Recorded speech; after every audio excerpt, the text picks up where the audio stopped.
Sadako's paper cranes. On January 7, 1943, a baby girl was born in Hiroshima, Japan. Her name was Sadako Sasaki. Hiroshima was an ordinary city with the Ota River flowing through it, with schools and markets lining its streets. No one knew of the tragedy that was soon to come, and peaceful days quietly continued.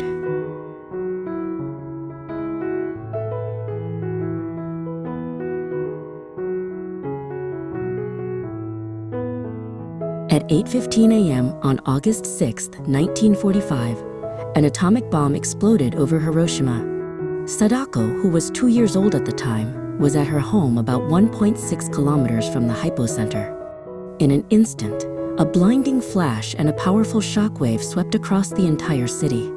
Hiroshima was reduced to ruins in a single moment, and countless lives were lost.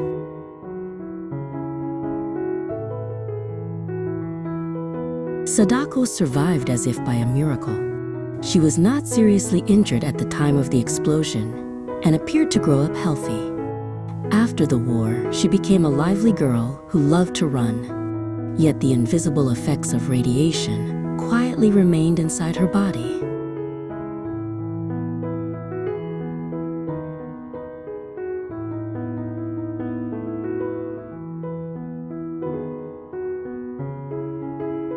After the war ended, Hiroshima slowly began to rebuild. Schools were rebuilt on the ruins, and children returned to their classrooms.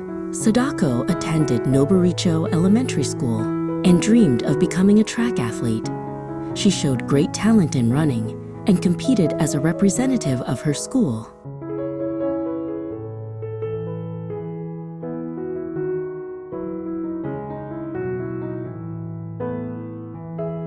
In the fall of 1954, Sadako began to feel dizzy during running practice.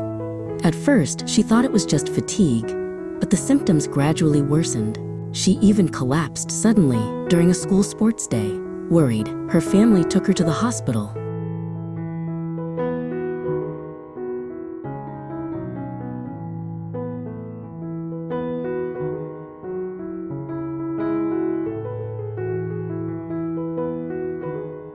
In February 1955, Sadako was diagnosed with leukemia at the Hiroshima Red Cross Hospital. The illness was closely linked to exposure to atomic bomb radiation.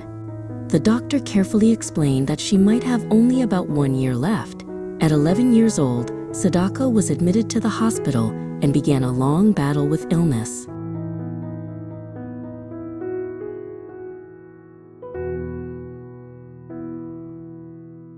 Sadako's days passed quietly on her hospital bed.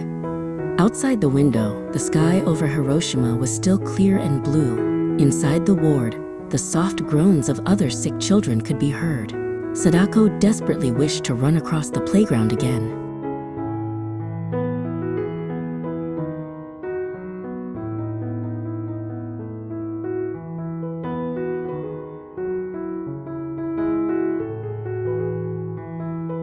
In August 1955, her hospital friend Chizuko told Sadako a legend about paper cranes.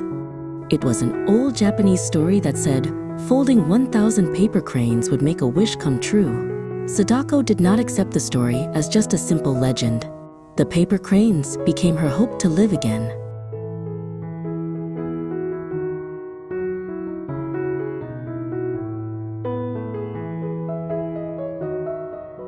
Holding a piece of golden paper, Sadako carefully folded her first paper crane. When she ran out of colored paper, she used medicine wrappers, gift paper, and even medicine bags. With each crane she folded, she imagined the day she would be healthy and running again. Little paper cranes began to line the hospital windowsill, one by one.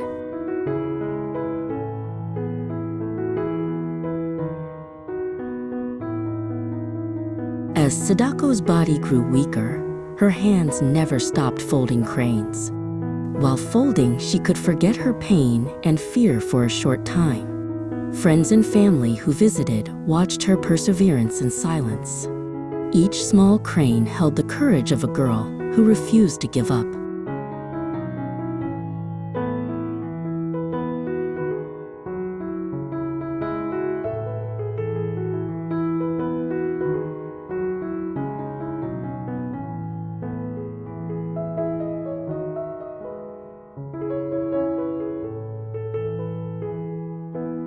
As the summer and autumn of 1955 passed, Sadako's condition rapidly worsened.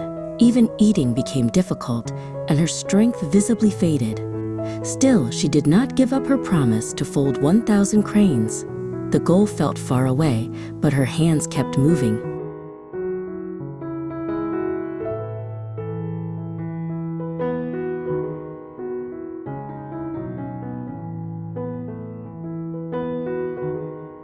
Sadako's wish gradually extended beyond herself to others.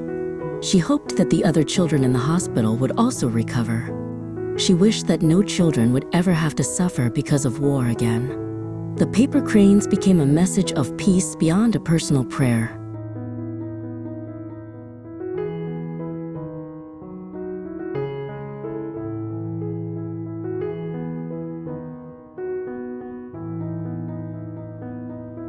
On the morning of October 25, 1955, Sadako passed away at the age of 12. Surrounded by her family, she quietly closed her eyes on her hospital bed. Records differ on the number of cranes she folded, with figures such as 644 and 1,000. But more important than the number was the peaceful heart she left behind.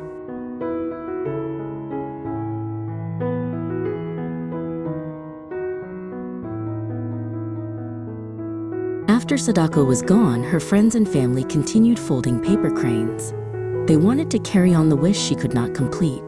The paper cranes no longer stayed only inside the hospital room. They spread out into the world along with Sadako's story.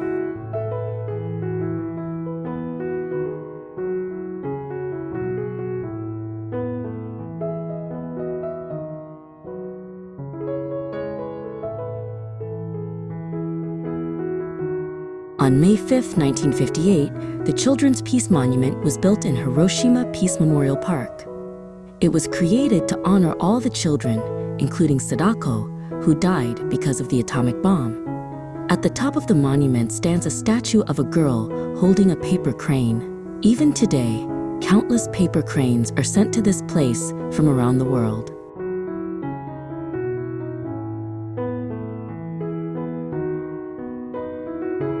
Sadako's story traveled beyond Japan to the rest of the world. Her life has been shared in schools, libraries, and peace education programs. Paper cranes became a symbol of peace and anti-war hope. A single girl's story that began in Hiroshima became a message for all humanity.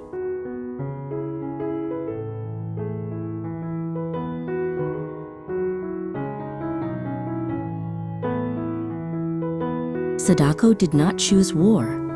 She was simply born in that time and in that place. Her life shows the wounds that war leaves on innocent people. It reminds us that the future of children must never be sacrificed.